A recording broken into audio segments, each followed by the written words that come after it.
Hi students, good morning and again welcome to Chemistry Concept with Pragna Madam D&A block chapter और previous lecture में topic 8.3.1 जो कि था physical properties of D&A block element. Today we are going to learn topic 8.3.2 variation in atomic and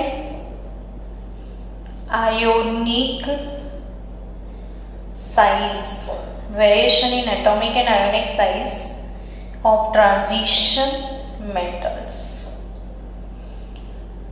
क्यों ये chapter इतने अच्छे से प्रिपेयर करना है, तो मैं बार बार आपको बोल रही हूँ कि ब्लॉक केमिस्ट्री से कॉम्पिटिटिव लेवल पे क्वेश्चंस आने वाले हैं और इतना थियरी वाला पोर्शन बच्चे पढ़ पढ़ के थक जाते हैं, याद नहीं रख पाते हैं।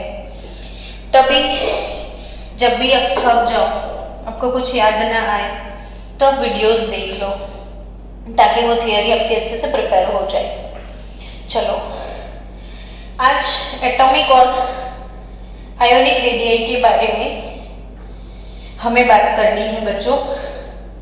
तो एटॉमिक साइज क्या होती है, सबसे पहले वही क्वेश्चन होता है। तो size of atom is nothing but atomic size. अब चैप्टर नंबर 3 को याद किया जाए कि when we move left to right in a period atomic size decreases. ये चीज हम पहले भी पढ़ चुके हैं कि कोई भी पीरियड में आप लेफ्ट टू राइट मूव होते हो तो एटॉमिक साइज डिक्रीज होता है।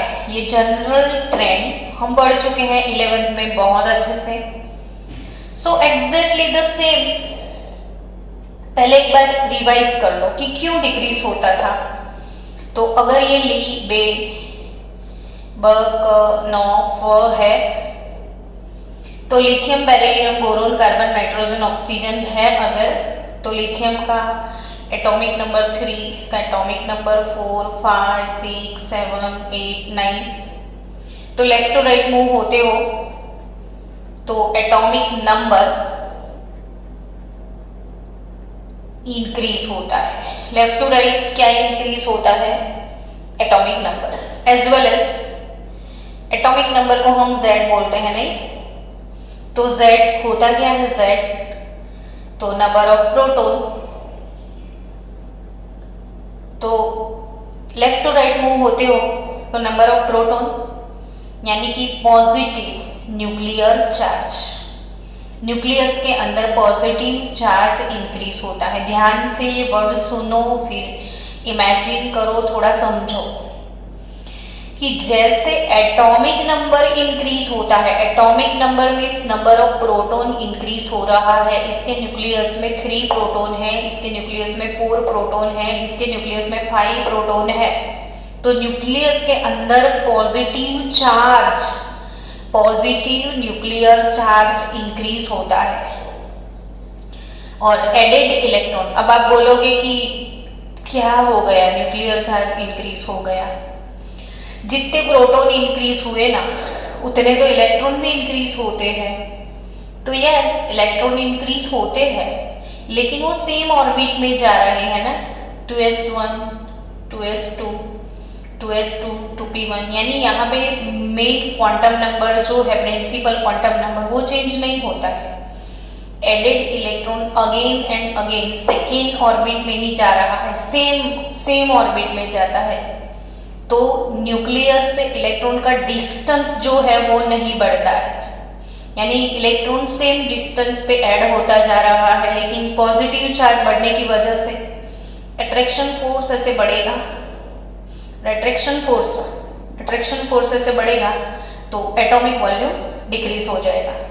यानी एक जनरल ट्रेंड तो सब लोग जानते ही हो आप लोग कि कोई भी पीरियड में आप लेफ्ट टू राइट जाओगे तो ऑब्वियसली साइज डिक्रीज होता है। लेकिन हमें आज सीखना है ट्रांजिशन मेटल के बारे में। हम आराम से स्टेप बाय स्टेप एक एक चीजों को सीखेंगे ताकि आपको इसके रिलेटेड कोई भी क्वेश्चन आए तो कोई प्रॉब्लम ना आए। चलो, atomic radius, atomic radius of transition element और transition metal lies in between S and P block, यानी S ब्लॉक फिर P ब्लॉक और बीच में आता था हमारा D ब्लॉक। यानी सारी ट्रांजिशन मेटल है कहाँ पे, तो S और P के बीच में। तो ऑब्वियसली आप ये बता सकते हो कि S ब्लॉक से ये छोटे होंगे, P ब्लॉक से साइज में बड़े होंगे, है ना। तो इनकी एटॉमिक रेडियस समझ चुके हो आप। नाउ अब जनरल डिस्कशन करते हैं कि the atomic radius of D block element in a series decreases with increase in atomic number. जैसे जनरल ट्रेंड सब में है वैसे ही डी ब्लॉक का भी जनरल ट्रेंड है, लेकिन इसमें कुछ कुछ बातें कुछ अजीब सी भी है। तो वही एक्सेप्शन को समझते हुए धीरे धीरे हम टॉपिक को स्टार्ट करते हैं। बच्चों, एक चीज आपको समझनी है, यहाँ पे दो इफेक्ट काम करेगी। एक है जेड इफेक्टिव, जेड इफेक्टिव यानी effective nuclear charge, effective nuclear charge. तो इफेक्टिव न्यूक्लियर चार्ज क्या होगा वो समझते हैं। तो कि ये जो सेंटर के अंदर नंबर ऑफ प्रोटॉन जो भी है, नंबर ऑफ प्रोटॉन, इसे हम एटॉमिक नंबर सेट बोलते हैं। अब वही जो पॉजिटिव चार्ज होता है वो आउटर मोस्ट इलेक्ट्रॉन के ऊपर, आउटर मोस्ट इलेक्ट्रॉन के ऊपर अट्रैक्शन फोर्स प्रोड्यूस करता है। ध्यान से समझना कि ये जो है Z nuclear charge, Z total charge, ये टोटल चार्ज जो पॉजिटिव चार्ज है वो आउटर मोस्ट इलेक्ट्रॉन यानी 4s के इलेक्ट्रॉन के ऊपर या 5s के या 6s whatever the outer most, तो उसके ऊपर अट्रैक्शन फोर्स प्रोड्यूस करता है। लेकिन बीच में वो बूढ़ी मौसी ने भांजी मार दी, यानी इनर ऑर्बिटल के जो इलेक्ट्रॉन होंगे, बीच में जो इनर ऑर्बिटल इलेक्ट्रॉन होंगे वो ये वाले इलेक्ट्रॉन को रिपल्शन भी देने वाले हैं। यानी इसे हम बोलते हैं कि अंदर पेनल्टीमेट शेल के जो इलेक्ट्रॉन है, अंदर वाले शेल के अंदर जो इलेक्ट्रॉन है, उसकी वजह से इन दोनों के बीच का जो अट्रैक्शन है वो कम हो जाता है। ये बीच में एक स्क्रीन आ जाता है। That effect is known as screening effect. यानी आउटर मोस्ट इलेक्ट्रॉन और न्यूक्लियर फोर्स दोनों के बीच में अंदर वाले शेल के जो इलेक्ट्रॉन है उसकी वजह से, ये इलेक्ट्रॉनिक रिपल्शन बढ़ने की वजह से इन दोनों के बीच का अट्रैक्शन कम हो जाता है। इसे हम बोलते हैं शील्डिंग इफेक्ट। अब जो जितने इलेक्ट्रॉन ज्यादा होंगे उसके हिसाब से ये स्क्रीनिंग इफेक्ट लगता है, और screening constant sigma, screening effect का जो मैग्नीट्यूड है, स्क्रीनिंग इफेक्ट का जो मैग्नीट्यूड है वो स्क्रीनिंग कांस्टेंट सिग्मा से निकलता है। और ये जो Z टोटल चार्ज, इसमें से स्क्रीनिंग इफेक्ट आप निकाल दो तो बचता है, उसे हम बोलते हैं Z इफेक्टिव। क्या बोलते हैं उसे हम? Z effective. तो इफेक्टिव न्यूक्लियर चार्ज जो इफेक्ट करता है, जो इफेक्ट करता है इसे इफेक्टिव न्यूक्लियर चार्ज बोलते हैं। वो कैसे निकलता है? तो टोटल चार्ज माइनस ये स्क्रीनिंग चार्ज, तो total minus screening constant, that is Z effective. अब आपको दो इफेक्ट, Z इफेक्टिव और स्क्रीनिंग इफेक्ट, दोनों के बारे में पता चल गया, ठीक है, कि Z इफेक्टिव ज्यादा है स्क्रीनिंग इफेक्ट से तो वो अट्रैक्ट कर लेगा, और स्क्रीनिंग इफेक्ट ज्यादा है तो Z इफेक्टिव कम हो जाएगा। चलो अब ध्यान से एक एक चीजों को समझते हैं कि कि generally the atomic radius of D block element in a series decrease with increase in atomic number, यानी ट्रांजिशन एलिमेंट की जो फर्स्ट सीरीज है स्कैंडियम, टिटेनियम, वैनेडियम और क्रोमियम तक की मैं बात करूं तो scandium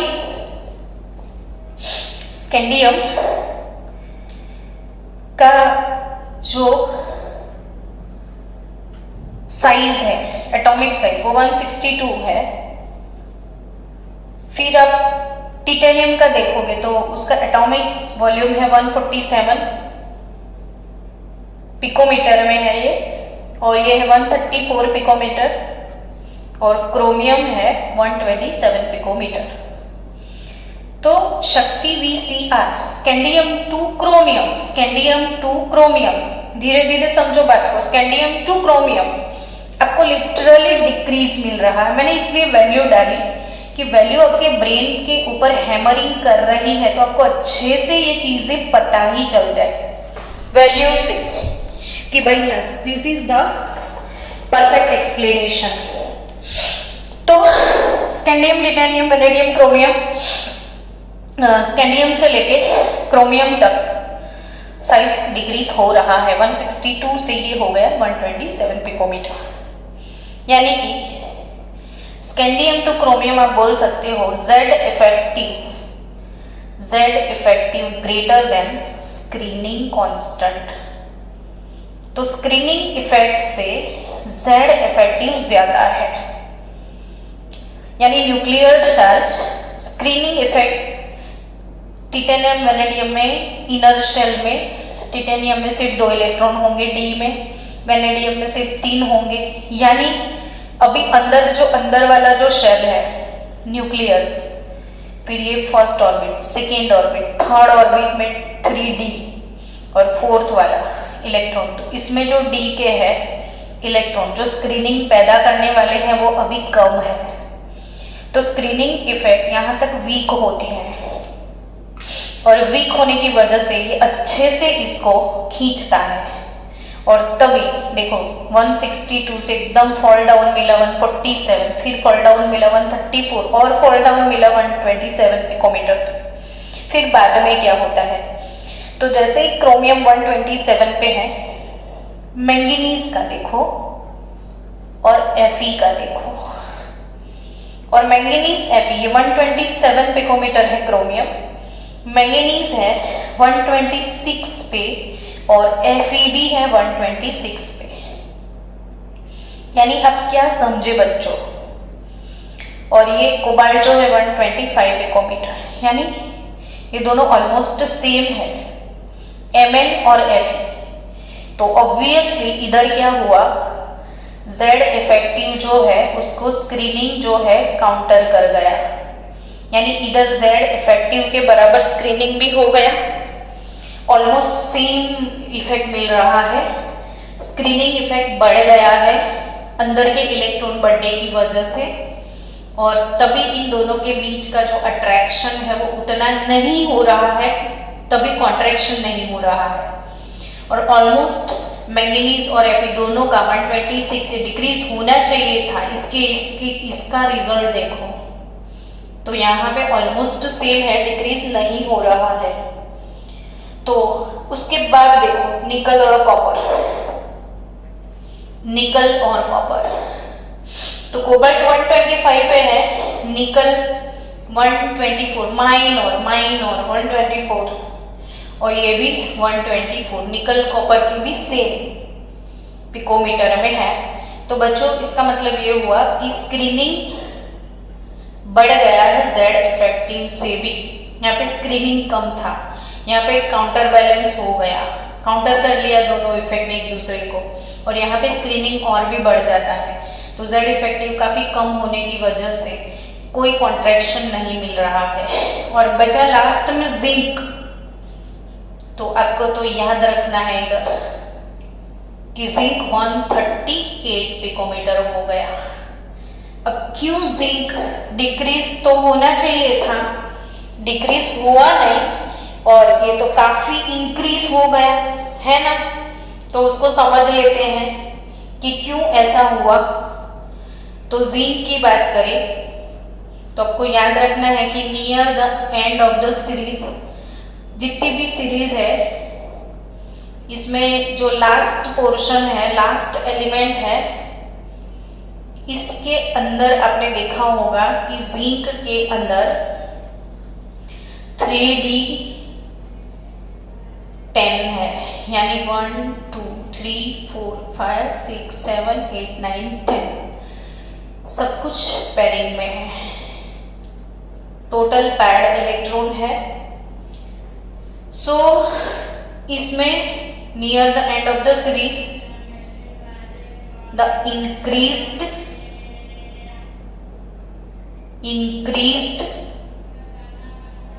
electron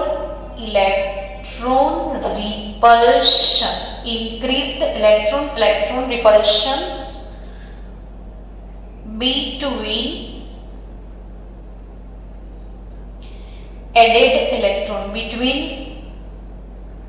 added electrons in the same orbital, in the same orbitals are greater than the attractive force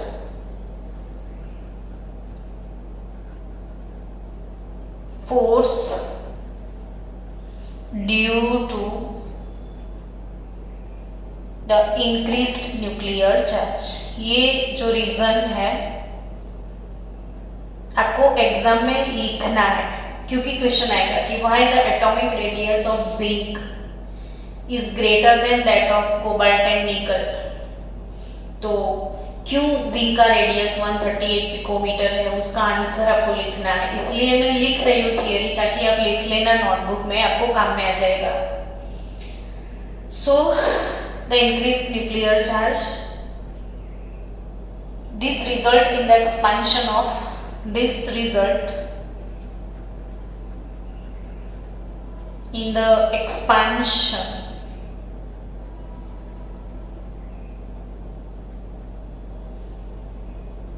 of the electron cloud and thus atomic radius increases।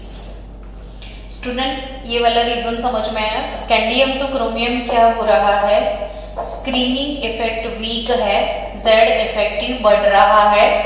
देखो ये 21 22 23 24, तो Z effective greater than screening here, इधर almost दोनों same, screening बढ़ गई तो Z effective decrease होने लगा, तो कोई कॉन्ट्रैक्शन नहीं मिल रहा है, ये भी ऑलमोस्ट सेम जा रहा है। स्क्रीनिंग बहुत ज्यादा बढ़ गया, जेड इफेक्टिव की कोई वैल्यू ही नहीं रही, और जिंक में तो भाई रेडियस बढ़ गया। तो ये रीजन आपको लिखना पड़ेगा एग्जाम में। तो क्यों, तो near the end of the series the increased electron repulsion between added electron, सारे के सारे फुल्ली फिल्ड है, तो इलेक्ट्रॉन रिपल्शन इतना बढ़ गया है, तो it is greater than attractive forces due to the increased nuclear charge. तो जो न्यूक्लियर चार्ज 30 हुआ, इससे भी ज्यादा इलेक्ट्रॉन रिपल्शन इसमें बढ़ गया है, और ड्यू टू इलेक्ट्रॉनिक रिपल्शन ये न्यूक्लियर चार्ज की कोई वैल्यू नहीं रही, तभी क्लाउड का एक्सपेंशन हो गया और इसका रेडियस जिंक का 138 पिकोमीटर हो गया। चलो बच्चों, अब क्या सीखना है, इसमें इंपॉर्टेंट बातें।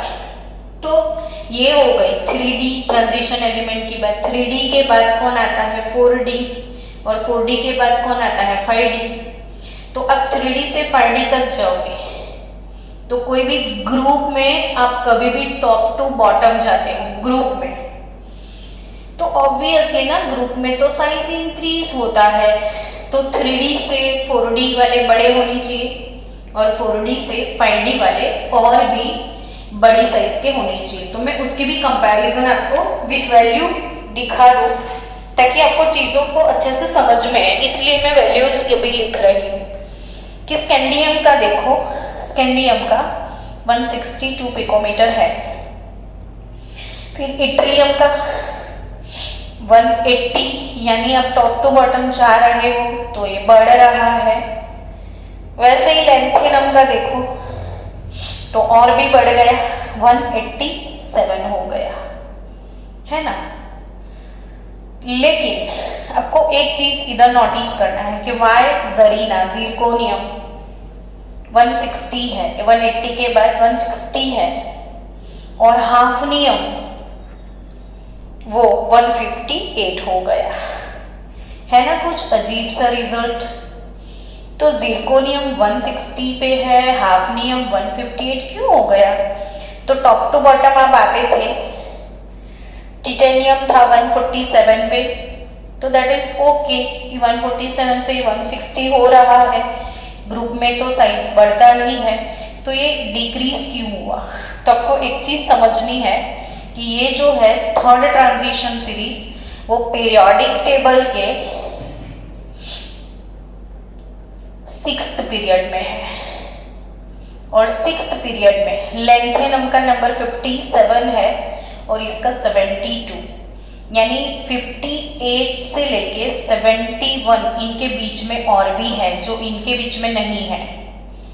इट्रियम जिरकोनियम के बीच में नहीं है, 39 है, ये उसके बाद तुरंत 40 पे है, ये 21 है, ये 22 है, लेकिन इसमें 27 और 72 के बीच में एक पूरा 14 एलिमेंट्स का सीरीज आता है, और वो सीरीज कौन सा? तो लैंथेनाइट सीरीज। और due to that lanthanide contraction, अब लैंथेनाइट कॉन्ट्रैक्शन है क्या, वो पीछे ए ब्लॉक में हम पढ़ने वाले हैं कि भाई लैंथेनाइट्स एलिमेंट भी ऐसे टॉप टू बॉटम जाते हैं तो इसमें बहुत ज्यादा कॉन्ट्रैक्शन मिलता है, और वो काफी कॉन्ट्रैक्शन की वजह से ये छोटे होते हैं, और फिर उसके बाद इसमें इंक्रीज मिला 158।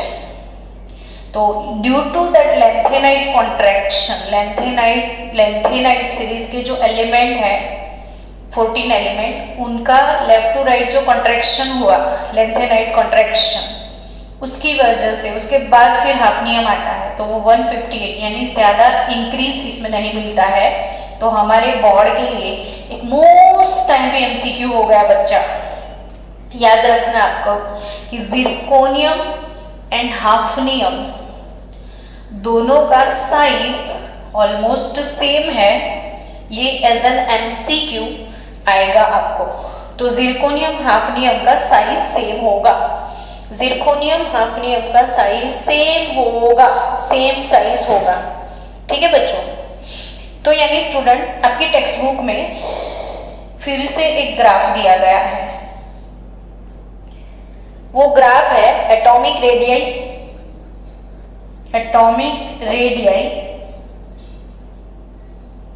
वर्सेस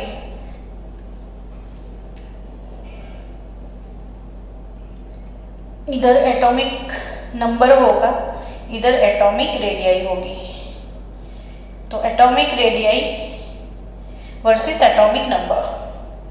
और वो जो ग्राफ है अब देखोगे स्कैंडियम से ऐसे फॉल डाउन मिलेगा, फिर ऑलमोस्ट सेम हो जाता है सब कुछ, फिर ऐसे बढ़ जाता है जिंक का, है ना।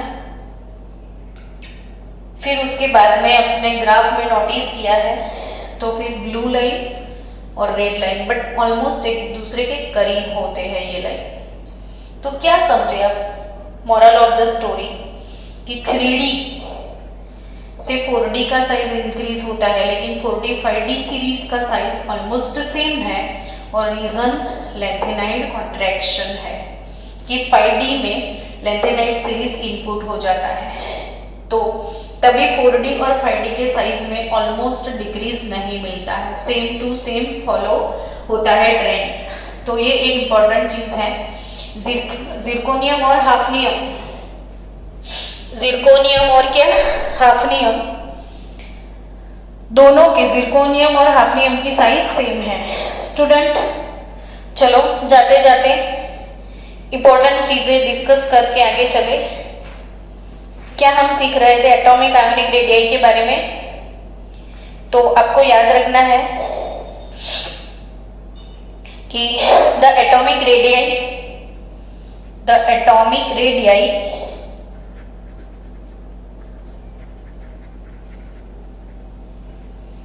Increase down the group. ये आप नोट डाउन कर लो, इसलिए मैंने एक्सप्लेन तो कर लिया, लेकिन आपके नोट डाउन के लिए मैं लिख रही हूं कि the atomic radii increase down the group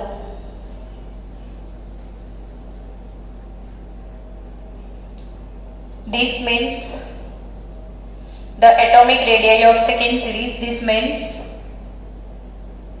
atomic radii of second series greater than that of atomic radii of first series, है ना। but the atomic radii of second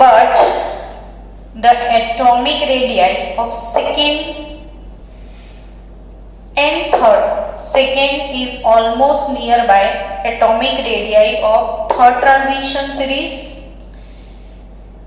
almost the same। और इसका एक्सप्लेनेशन आपको याद रखना है कि क्यों ऐसा है। तो atoms of second transition series in the atoms of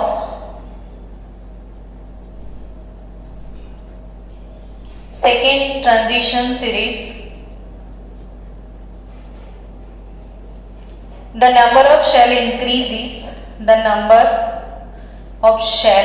increases, क्योंकि ये सेकेंड है तो थर्ड में नंबर ऑफ शेल इंक्रीज होगा। मतलब ये फर्स्ट ट्रांजिशन सीरीज है तो सेकेंड में नंबर ऑफ शेल इंक्रीज होते हैं तो ऑब्वियसली साइज बढ़ता है। But the atomic radius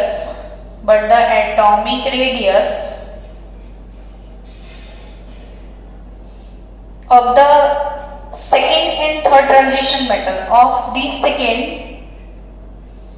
and third transition metal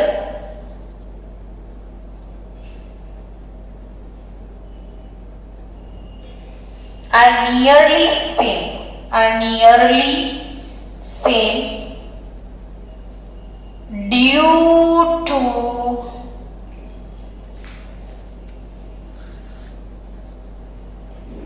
lanthanide contraction. तो लेंथेनाइड सीरीज बीच में आ जाता है और उसके कॉन्ट्रैक्शन की वजह से, जिसको हम बाद में डिस्कस करने वाले हैं। और लास्ट आयोनिक रेडियाई की हम बात कर ले जाते जाते। तो आयंस इसमें से बनने वाले हैं, एटॉम से जो आयंस बनते हैं ये तो सारे मेटल्स है ना, तो इसमें से सबके पॉजिटिव आयन बनेंगे। तो ऑब्वियसली जब पेरेंट एटम से पॉजिटिव आयन बनता है तो वो छोटा होता है साइज में, पेरेंट एटम से पॉजिटिव आयन छोटा होता है। जैसा ट्रेंड एटॉमिक रेडियस में है वैसा ही ट्रेंड आयोनिक रेडियस में भी है। तो trend ionic radii is the same as that of atomic radii. Trends in ionic radii is the same as atomic radii। तो इसमें कुछ ज्यादा आपको नोटिस करने की जरूरत नहीं। और आपको जाते जाते फिर एक बात, जिरकोनियम एंड हाफनियम दोनों का साइज सेम 158 159, जिरकोनियम 160 है और ये 159 158, ऑलमोस्ट 159 58 जीता है। दोनों का साइज सेम है तो वो MCQ में आएगा। चलो बच्चों, तो यानी कि हमारी टेक्स्ट बुक का ये टॉपिक भी खत्म हो गया। अब नेक्स्ट टॉपिक 8.3.3 में हम डिस्कस करेंगे कल आयोनाइजेशन एंथैल्पी के बारे में, और उसके बाद ऑक्सीडेशन स्टेट के बारे में हम पढ़ेंगे। तो कल हमारे दो टॉपिक रहेंगे, ionisation enthalpy and oxidation state. Bye bye.